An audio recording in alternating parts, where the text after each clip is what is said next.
నమస్తే, welcome to లియా news. Polavaram Telugu ప్రజల జీవనాడి. ఇది పూర్తవడం తెలుగు ప్రజలకు ఎంత అవసరమో అందరికీ తెలిసిన విషయమే. కానీ ఎంతోమంది ముఖ్యమంత్రులు మారారు, ఎవరూ దీన్ని పూర్తి చేయలేకపోయారు. విభజిత ఆంధ్రప్రదేశ్లో నారా చంద్రబాబు నాయుడు గారు దీన్ని పూర్తి చేయాలని సంకల్పించినా కూడా పూర్తి చేయలేనటువంటి పరిస్థితి. మరి జగన్మోహన్ రెడ్డి గారు ఇదే పోలవరం గురించి చాలా సవాళ్లే విసిరారు, కానీ ఆయన కూడా పూర్తి చేయలేకపోయారు. మళ్ళీ ఇప్పుడు చంద్రబాబు గారు పోలవరాన్ని నేను పూర్తి చేస్తాను అని చెప్పి హామీ ఇస్తున్నారు. కానీ వైసీపీ మాత్రం దీనిపై చాలా దుష్ప్రచారం చేస్తుంది అని వార్తలు వస్తూ ఉన్నాయి. పోలవరం పనులు స్పీడ్ అందుకున్నా కూడా అది మొత్తం ఏటీఎంలో వాడుకుంటున్నారు, అక్కడ పనులేమీ జరగట్లేదు అని చెప్పి వైసీపీ ప్రచారం చేస్తోంది. సో ఈ ప్రచారాల్లో వాస్తవం ఎంత? ఎట్టకేలకు మరి అసలు పోలవరం పనులు స్టార్ట్ అయ్యాయా? స్టార్ట్ అయితే ఎంతవరకు వచ్చాయి? ఎప్పుడు పూర్తయ్యే అవకాశం ఉంది? ఇలాంటి విషయాలు తెలుసుకుందాం. మనతో పాటు ఉన్నారు సీనియర్ జర్నలిస్ట్ సత్యమూర్తి గారు. నమస్కారం సార్. నమస్కారం అండి. సార్, పోలవరం గురించి మళ్ళీ ఇప్పుడు చర్చ నడుస్తుంది. ఎందుకంటే ఇప్పుడు ప్రభుత్వం దాన్ని ప్రతిష్టాత్మకంగా తీసుకున్న నేపథ్యంలో సో వైసీపీ మాత్రం ప్రధానంగా ఒకటే చర్చ చేస్తుంది. పోలవరం చంద్రబాబు గారి ఏటీఎం, అక్కడ ఏమీ పనులు జరగట్లేదు, ఏమైనా పనులు జరిగినా కూడా అదనంగా వేస్ట్ ఖర్చు పెడుతున్నారు, ఇలా ప్రచారం చాలా రకాలుగా చేస్తుంది. సో ఈ ప్రచారాల్లో వాస్తవం ఎంతుందంటారు? పోలవరం ఇప్పటికీ ఎంతవరకు పూర్తయిందంటారు? మీ అభిప్రాయం ఏంటి? మీ విశ్లేషణ ఏంటి దీనిపైన? తెలిసినవాడికి చెబితే అర్థం చేసుకుంటాడు, తెలియని వాడికి చెబితే తెలుసుకుంటాడు. ఒక మూర్ఖుడికి చెబితే అతనికి సొంతగా జ్ఞానం ఉండదు, చెబితే వినే ఓపిక ఉండదు, అర్థం చేసుకుందామన్న ఆలోచన ఉండదు. అందుకని ఇక్కడ నేను కూడా చాలా రోజులుగా చూస్తూ ఉన్నా, సాక్షి పేపర్లో కానీ సాక్షి టీవీలో కానీ వాళ్ళు పోలవరం ప్రాజెక్టు మీద విషం చిమ్మటానికి అదొక ప్రధాన ఎజెండా లాగా పెట్టుకొని ఉన్నారు. ప్రధాన ఎజెండా వాళ్ళకి ఈ పోలవరం పూర్తి చేయకూడదు, చంద్రబాబు నాయుడు ఈ పోలవరం ప్రాజెక్టుని పూర్తి చెయ్యకూడదు అని వాళ్ళు కుట్రలు బందుతూ ఉన్నారు. వాళ్ళకి తెలియని విషయం ఏంటంటే చంద్రబాబు నాయుడు ఎంత పట్టుదల మీద ఆ ప్రాజెక్టుని కంప్లీట్ చేయాలని ఉన్నాడో మొత్తం అక్కడ వర్క్స్ జరుగుతున్న తీరు చూస్తే మనకు అర్థమైపోతుంది. సాధారణంగా ఏంటి అంటే ఏ కాంట్రాక్టు సంస్థ అయినా సరే వర్షాకాలం రాగానే, అంటే సీజన్ స్టార్ట్ కాగానే పక్కకు జరుగుతారు, ప్రాజెక్టు పనులు ఆపేస్తారు. మరి ముఖ్యంగా ఇరిగేషన్ ప్రాజెక్ట్స్లు, కాలువ పనులు ఏవైనా సరే, అంటే పెద్ద ప్రాజెక్టు నుంచి చిన్న కాలువ పనులు ఏవైనా సరే సమ్మర్లో చేసుకుంటారు. రైనీ సీజన్ రాగానే మాన్సూన్ వస్తున్నది అనగానే ఆపేస్తారు. కానీ విచిత్రం ఏంటో తెలుసా? పోలవరం దగ్గర రైనీ సీజన్లో గోదావరికి విపరీతంగా ఫ్లడ్ వస్తుంది అని తెలిసి కూడా పనులు కంటిన్యూ చేస్తూనే ఉన్నారు. అది ఎలా సాధ్యం అంటారు? అది ఎట్లా సాధ్యం అంటే టెక్నికల్గా వాళ్ళు అక్కడ ఎనాలిసిస్ చేసుకొని ఫ్లడ్ ఎంత వస్తుంది, మ్యాక్సిమం ఫ్లడ్ ఎంత వస్తుంది, ఈ మ్యాక్సిమం ఫ్లడ్ వచ్చినప్పుడు ఎంత మునుగుతుంది చూసుకొని దానికి అనుగుణంగా వాళ్ళు ఒక ప్లాట్ఫామ్ వేసుకున్నారు. 1400 మీటర్ల ప్లాట్ఫామ్ వేసుకున్నారు. అది వేసుకొని దాని మీద యంత్రాలన్నీ పెట్టుకున్నారు.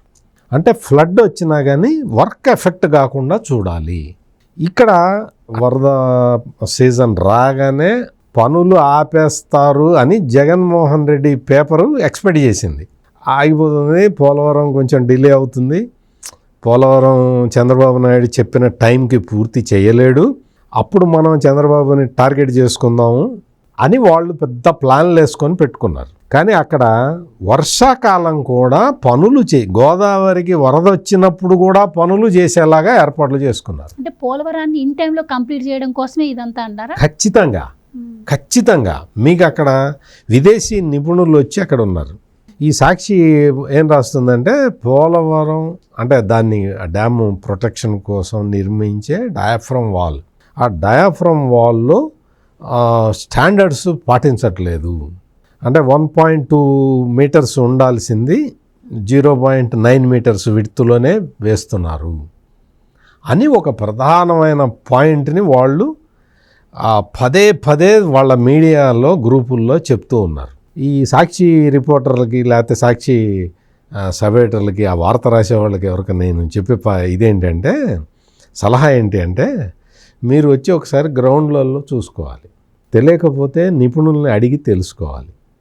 అంతేగాని ఆఫీసులో కూర్చొని మీ మేనేజ్మెంట్ చెప్పినట్టు రాయటం కాదు. అక్కడ జరుగుతున్నది ఏంటి, మీరు రాస్తున్నది ఏంటి. పైగా ఈ జలవనరుల శాఖ మంత్రి నిమ్మల రామనాయుడు ఆయన తప్పులు చెప్తున్నాడని రాస్తున్నాడు. ఇప్పుడు అసలు ఆయన ఏం తప్పు చెప్పాడో అది రాయాలి కదా నువ్వు. అది ఉండదు. రామనాయుడు అన్ని తప్పులు చెప్తున్నాడు, అంటే రామానాయుడు తప్పులు చేయడం ఏంటి, రైట్లు చేయడం ఏంటి? అక్కడ అంతర్జాతీయ నిపుణుల బృందం ఉన్నది, వాళ్ళ కన్సల్టెంట్లు, వాళ్ళు వచ్చి చేస్తున్నారు. వాళ్ళు వచ్చి చేసేటప్పుడు అక్కడ మెయిన్గా ఏంటంటే మెయిన్ డయాఫ్రమ్ వాళ్ళు ఈ మెయిన్ డ్యామ్ గ్యాప్ 2లో కట్టే దగ్గర దానికి డెప్త్ ఎంత పోవాలో స్పెసిఫికేషన్స్ ఉంటాయి.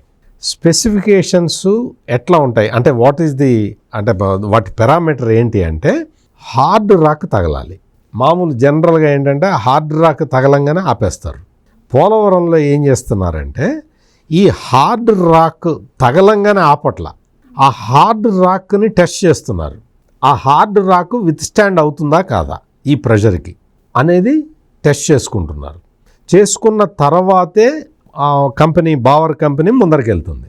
అంటే హార్డ్ రాక్ తగలంగానే ఆపేసి ఇంకా మళ్ళీ ప్లాస్టిక్ కాంక్రీట్ పోయట్లేదు, అందులో ఆ రాక్ను కూడా టెస్ట్ చేస్తున్నారు. ఇంటర్నేషనల్ స్టాండర్డ్స్ ఇవన్నీ కూడా.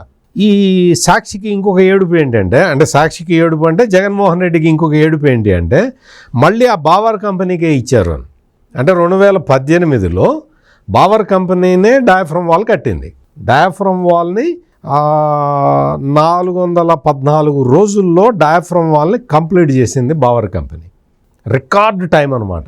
మొత్తం ఇంటర్నేషనల్ స్టాండర్డ్స్లో చూసినా కానీ రికార్డ్ టైంలో డయాఫ్రమ్ వాల్ని కంప్లీట్ చేసిన కంపెనీ బావర్ కంపెనీ. ఈ సాక్షి వీళ్ళు ఈ జర్నలిస్టులు అంటే ఈ కుహనా జర్నలిస్టులు మేధావులు వీళ్ళు ఏం రాస్తారంటే అప్పుడు 2018లో కంప్లీట్ చేసిన డయాఫ్రమ్ వాల్ కట్టిన బావర్ కంపెనీని మళ్ళీ తెచ్చి చంద్రబాబు నాయుడు కాంట్రాక్ట్ ఇచ్చారు అని చెప్తాడు. అది కావాలి కదా, అట్లాగే జరగాలి కదా. మళ్ళీ కొత్త వాడిని తెచ్చి వాడు మళ్ళీ అన్ని పరీక్షలు చేసుకునే బదులు ఆల్రెడీ బావర్ కంపెనీకి అందులో ఎక్స్పీరియన్స్ ఉంది, పోలవరం సైట్లో పనిచేసిన ఎక్స్పీరియన్స్ ఉంది కదా. అంటే మీరు అన్నట్టు మరి వాళ్ళు కూడా మార్చి కొత్త కాంట్రాక్టర్ని తెచ్చారు కదా, మరి వాళ్ళు ఎందుకు పూర్తి చేయలేకపోయారంటారు? ఇప్పుడు వాళ్ళు అక్కడ తీసుకొచ్చి కొత్త కాంట్రాక్టర్ని రివర్స్ టెండరింగ్ అని చెప్పి తీసుకొచ్చి పెట్టారు. ఈ జగన్మోహన్ రెడ్డికి కనీసం నాలెడ్జ్ కూడా లేదు, పరిజ్ఞానం కూడా లేదు. ప్రాజెక్టు మధ్యలో కాంట్రాక్టర్ని మారిస్తే పాత కాంట్రాక్టర్కి లయబిలిటీ పోతుంది. అంటే అందులో ఏం జరిగినా కానీ పాత కాంట్రాక్టర్కి బాధ్యత ఉండదు. అందుకని కంటిన్యూ చేస్తారు. కంటిన్యూ చేస్తే ఇప్పుడు జగన్మోహన్ రెడ్డి ముఖ్యమంత్రి అయిన తర్వాత 2020లో ఫ్లడ్స్ వచ్చినాయి, విపరీతంగా ఫ్లడ్స్ వచ్చి 2018లో కట్టిన కొత్త డయాఫ్రమ్ వాల్ దానికి 3 చోట్ల బొక్కలు పడ్డాయి. బొక్కలు పడ్డ తర్వాత ఇదే జగన్మోహన్ రెడ్డికి గనక బుర్ర ఉన్నట్టయితే అతని అదే పాత కాంట్రాక్టర్ని కంటిన్యూ చేసినట్టయితే ఆ అగ్రిమెంట్లోనే ఉంటుంది, ఇంత స్పెసిఫిక్ టైం లోపల ఏ కారణం వల్ల దెబ్బతిన్నా ఖర్చు నువ్వే పెట్టుకొని చెయ్యాలి అని. ఆ క్లాజు తెలీదు ఈ జగన్మోహన్ రెడ్డికి, ఆ క్లాజు తెలీదు. తెలిసినా కానీ అతను కమిషన్ల కోసం కాంట్రాక్టర్ని మార్చి పెట్టుకొని చేశాడు. పోనీ అసలు డయాఫ్రమ్ వాల్ దెబ్బతిన్న విషయం జగన్మోహన్ రెడ్డికి తెలీదు. మళ్ళీ చంద్రబాబు నాయుడు ముఖ్యమంత్రి చూసే వరకు డయాఫ్రమ్ వాల్ దెబ్బతిన్న విషయం తెలియదు జగన్కి. డయాఫ్రమ్ వాల్ దెబ్బతిన్నది 3 చోట్ల. డయాఫ్రమ్ వాల్ దెబ్బ తింటుందంట, ఎందుకంటే కాఫర్ డ్యాములు కట్టకుండా డయాఫ్రమ్ వాల్ కట్టారు అని చెప్పి మొన్న మధ్య కూడా ఆయన అంబటి రాంబాబు గారు చెప్పారు. అతనికి అసలు నాలెడ్జ్ అసలు లేదు. అసలు ఈ అంబటి రాంబాబుని copper dam, upper copper dam, lower copper dam ఉంటాయి. కాఫర్ డ్యామ్ లైఫ్ ఎంతో చెప్పమను. కాఫర్ డ్యాము లైఫ్ ఎంత, లైఫ్ స్పాన్ ఎంత? అంబటి రాంబాబుకి ఏవి తెలియవు. అతనికి కాఫర్ డ్యామ్ గురించి అతనికి ఏం తెలుస్తుంది? Copper dam life span 5 years. ఇప్పటికి కాఫర్ డ్యామ్ కట్టి 7 ఏళ్ళు అయింది. దానికి అందుకని అంటే ఈ జగన్మోహన్ రెడ్డి, ఈ అంబటి రాంబాబు, అంతకు ముందర అనిల్ కుమార్ యాదవ్ అని అతను ఒక పెద్ద మేధావి, ఈ అంటే పేకాట క్లబ్లో అవి నడుపుకునేవాడు. వీళ్ళందరూ జలవనరుల శాఖని టేకప్ చేసి వీళ్ళు ఏం చేశారు? కాఫర్ డ్యాము లైఫ్ ఎంతో తెలియదు వీళ్ళకి. కాఫర్ డ్యాములో మధ్యలో గ్యాప్లు ఎందుకు వదిలేరో తెలీదు. కాఫర్ డ్యాము లైఫ్ స్పాన్ తగ్గిపోతున్నది, ఈ లోపల మనం ప్రాజెక్టు వర్క్స్ అన్ని కంప్లీట్ చేసుకోవాలన్న జ్ఞానం లేదు వీళ్ళకి. ఈ రోజున జగన్మోహన్ రెడ్డి చేసిన ఈ పనులు అంటే తన స్వార్థం కోసం పోలవరం ప్రాజెక్టుని పడుకోబెడుతూ తన స్వార్థాన్ని కంప్లీట్ చేసుకోవటానికి, దాన్ని ఫుల్ఫిల్ చేసుకోవటానికి అతను చేసిన పనులతోటి ఈ రోజున ఇక్కడ ఒక బట్రస్ డ్యామ్ అని కట్టాల్సి వస్తున్నది. కొత్తగా బట్రస్ డ్యామ్ అని కట్టాల్సి వస్తున్నది. ఎందుకు అంటే అప్పర్ కాఫర్ డ్యామ్ లైఫ్ అయిపోతున్నది. Upper coffer dam life 5 years, అది 7 years వరకు పర్వాలేదండి అని చెప్పారు నిపుణులు, అంతర్జాతీయ నిపుణులు. ఈ సాక్షి జర్నలిస్టులు కాదు, అంతర్జాతీయ నిపుణులు వచ్చి చెప్పారు. ఇప్పుడు ఈ జగన్మోహన్ రెడ్డి చేసిన పిచ్చి పనికి 5 సంవత్సరాలు ఆ ప్రాజెక్టుని తగలబెట్టినందుకు ఇప్పుడు బట్రస్ డ్యామ్ కట్టాలి, అదొక ఖర్చు. ఈ డయాఫ్రమ్ వాళ్ళకి 900 కోట్ల రూపాయలు జగన్మోహన్ రెడ్డి నాశనం చేయటం వల్ల రాష్ట్రానికి పడ్డ పెనాల్టీ 900 కోట్లు. ఇప్పుడు మళ్ళీ అప్పర్ కాఫర్ డ్యామ్కి సపోర్ట్గా బట్రస్ డ్యామ్ కడుతున్నారు. పిచ్చి, అసలు ఎంత పిచ్చి అడ్మినిస్ట్రేటర్, పిచ్చి. అసలు ఏమైనా మినిమం నాలెడ్జ్ ఉన్న వ్యక్తి అయినా జగన్మోహన్ రెడ్డి ఇట్లా చేస్తాడా? బట్రస్ డ్యామ్ కట్టాల్సిన పరిస్థితిని ఎందుకు తెచ్చాడు జగన్మోహన్ రెడ్డి? డయాఫ్రమ్ వాళ్ళు దెబ్బతినే పరిస్థితిని ఎందుకు తెచ్చాడు జగన్మోహన్ రెడ్డి? చేతకాక ఎవడన్నా చెబితే నేర్చుకొని అమలు చేద్దామన్న జ్ఞానం లేక, అటువంటి బుద్ధి జ్ఞానం ఉంటే అసలు పోలవరం ప్రాజెక్టు ఈ స్థాయికి అసలు ఎందుకు ఇదైపోతుంది? ఇవన్నీ కాకుండా వీటన్నిటితో పాటు టెక్నికల్గా ఈ రోజున డయాఫ్రమ్ వాల్ అనేది చాలా అసలు వాళ్ళు ఎంతమంది పని చేస్తున్నారో తెలుసా? అంతర్జాతీయ నిపుణులు వాళ్ళు వస్తారు, కేంద్ర జల సంఘం వాళ్ళు వస్తారు, వీళ్ళు రిపోర్ట్ పంపిస్తారు, వాళ్ళు చూస్తారు వాళ్ళు ఎంత హార్డ్ రాక్ తగిలిందా లేదా. మొన్న ఎప్పుడో ఈ సాక్షి జర్నలిస్టు, అతనికి మన బుర్ర ఉందో లేదో తెలియదు కానీ, హార్డ్ రాక్ తగలకుండానే పనులు ఆపేస్తున్నారట, అక్కడి నుంచి కాంక్రీట్ పోస్తున్నారట. అసలు నీకేమన్నా బుర్ర ఉందా? హార్డ్ రాక్ తగలకుండా నీకు ఈ ప్లాస్టిక్ కాంక్రీట్ని ఎట్లా పంపిస్తారు తెలుసా? అసలు నీకు టెక్నికల్గా తెలుసా? నీకు హార్డ్ రాక్ తగలకుండా నువ్వు ఈ కాంక్రీట్, ఈ మిశ్రమాన్ని, ప్లాస్టిక్ కాంక్రీట్ మిశ్రమాన్ని ఎట్లా పంపిస్తారు? అది ఎక్కడ ఉంటుంది? గాలిలో ఉంటుందా? ఇప్పుడు ఆ డయాఫ్రమ్ వాళ్ళు విడ్త్ మీద కాంట్రవర్సీ లేపుతున్నారు. అక్కడ కేంద్ర జల సంఘం చూస్తున్నది, చెప్తున్నది, అంతర్జాతీయ నిపుణులు వాళ్ళ స్టాండర్డ్స్ ఎట్లా ఉంటాయంటే వాళ్ళు వచ్చి ఇప్పుడు కొత్తగా ఈ T16 అని, అంటే ఆ కాంక్రీట్ మిక్చర్ T16 అంటారు. T16 మిక్చర్ వాడాలి అని చెప్పి వాళ్ళు రికమెండ్ చేశారు. వాళ్ళు రికమెండ్ చేస్తే మన దగ్గర అంటే వాళ్ళు చెప్పిన దాని మీద కరెక్టా కాదా అని మన వాళ్ళు పరిశోధన చేస్తారు. వాళ్ళు చెప్పింది మరి పెద్ద ప్రాజెక్టు ఇది, జీవనాడి, ఒక పదే కట్టుకునేది జగన్మోహన్ రెడ్డి ఇల్లులాగా ప్రతి ఊళ్ళో కట్టుకునేది కాదు కదా ఇది. అక్కడ కట్టాలి అంటే దాన్ని ఇది చూసుకోవాలి. ఈ చూసుకునే క్రమంలో మనకి సాయిల్ మెటీరియల్ రీసెర్చ్ స్టేషన్ ఉంది, అది మన స్వదేశీ సంస్థ. వాళ్ళు ఆ విదేశీ నిపుణులు ఇచ్చిన దాన్ని, ఆ సలహాని వాళ్ళు అనాలిసిస్ చేసి ఆ T16కి అంతకు ముందర మనం వాడింది డయాఫ్రమ్ వాల్కి మనం వాడింది ఈ బావర్ కంపెనీ వాడిన మిశ్రమం T5 మిశ్రమం. T5లో T16లో పెద్ద వేరియేషన్ ఏమీ లేదు.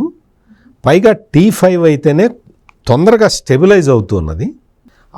అందుకని T5నే వాడదాము అని చెప్పి ఈ material research, soil material research station వాళ్ళు మనకి రిపోర్ట్ ఇచ్చారు. దాన్ని కేంద్ర జల సంఘం చూసింది, ఆమోదించింది.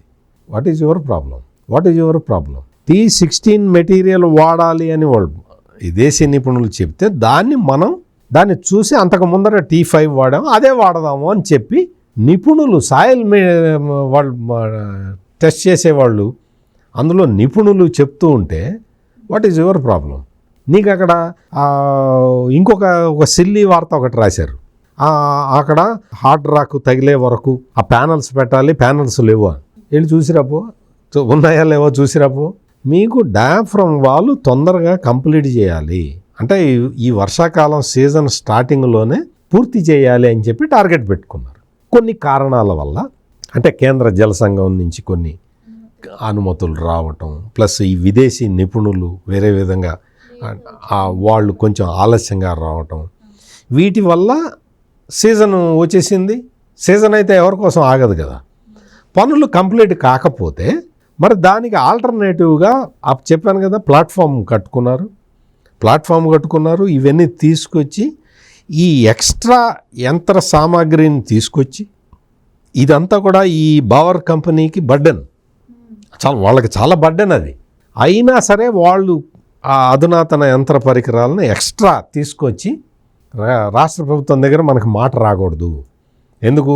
ఆల్రెడీ 2018లో మనం కట్టాము, అదే ప్రాజెక్టుని మళ్ళీ మనం టేకప్ చేస్తున్నాము అని చెప్పి వాళ్ళు వచ్చి పనిచేస్తూ ఉంటే వాళ్ళకి లేదు లేదు యంత్ర సామాగ్రి బావర్ కంపెనీ దగ్గర లేకపోతే నీ సాక్షిలో ఉందా?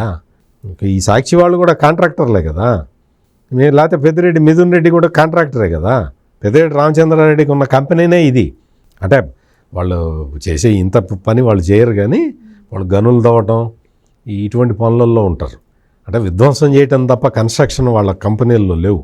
అంటే ఎందుకు చెప్తున్నానంటే ఈ సాక్షి మీడియా అనేది అది రాష్ట్రానికి, రాష్ట్ర ప్రజలకి, రాష్ట్ర ప్రజా ప్రయోజనాలకి విఘాతం కలిగిస్తూ రకరకాల పనులు చేస్తున్నది, రకరకాల ప్రచారాలు చేస్తూ ఉన్నది.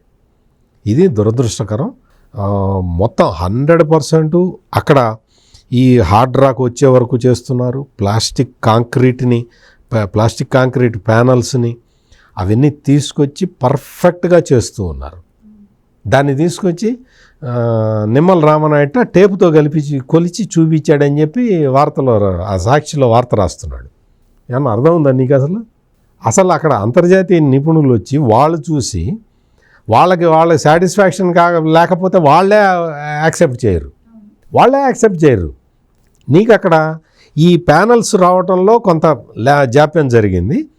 జాప్యం జరిగినప్పుడు ఎవరైతే మెయిన్ కాంట్రాక్టర్ ఉన్నాడో ఆ మెయిన్ కాంట్రాక్టర్కి సంబంధించి వాళ్ళు ఏంటంటే, మరి మాకు సీజన్ వచ్చేలాగా ఉందండి, మీకు ఇంకా ప్యానల్స్ రాలేదు, మరి మాకు లేట్ అవుతుందేమో అని వాళ్ళు చెప్పారు. వాళ్ళు చెప్తే లేదండి, మేము ఆల్టర్నేటివ్ ప్లాన్ ఉంది, మేము ప్లాట్ఫామ్ అక్కడ కట్టుకుంటాము, మీ షెడ్యూల్ ప్రకారం మేము చేస్తామని బావర్ కంపెనీ వాళ్ళు ముందరకు వస్తారు. అట్లా ఎవరన్నా వస్తారా? ఆ బావర్ కంపెనీకి ఇచ్చినందుకు జగన్కి ఏడుపు, మళ్ళీ అదే కంపెనీకి ఇస్తారా అని. నీలాగా అసలు తెలివితేటలు లేని వ్యక్తి అయితే కంపెనీని మారుస్తాడు. చంద్రబాబు నాయుడు ఇటువంటి వాటిట్లో నిష్ణాతుడు కదా, అందుకని ఆయన పాత కంపెనీనే పిలిచి ఆయనకి చెబితే వాళ్ళకి సైటు ఫ్రీగా అవైలబుల్గా ఉంటుంది, వాళ్ళకి అలవాటు ఉంటుంది, వాళ్ళు they know the difficulties at the site. On the site అండర్ గ్రౌండ్లో ప్రాబ్లమ్స్ ఏంటి వాళ్ళకి తెలుసు, ఆల్రెడీ స్టడీ చేశారు కాబట్టి వాళ్ళు ఎఫిషియెంట్గా చేస్తున్నారు. ఇప్పుడు ఇంకా చేస్తూనే ఉన్నారు. వర్షాకాలంలో కూడా పనులు ఆగకుండా చేస్తున్నారు అంటే అది ఎంత గొప్ప విషయమో ఏదన్నా నాలెడ్జ్ ఉన్న వాళ్ళకి అర్థమవుతుంది, కానీ జగన్మోహన్ రెడ్డి లాంటి వాళ్ళకి అర్థం కాదు. థ్యాంక్ యూ సో మచ్ అండి. నమస్కారం. Please subscribe to Leo news for more videos.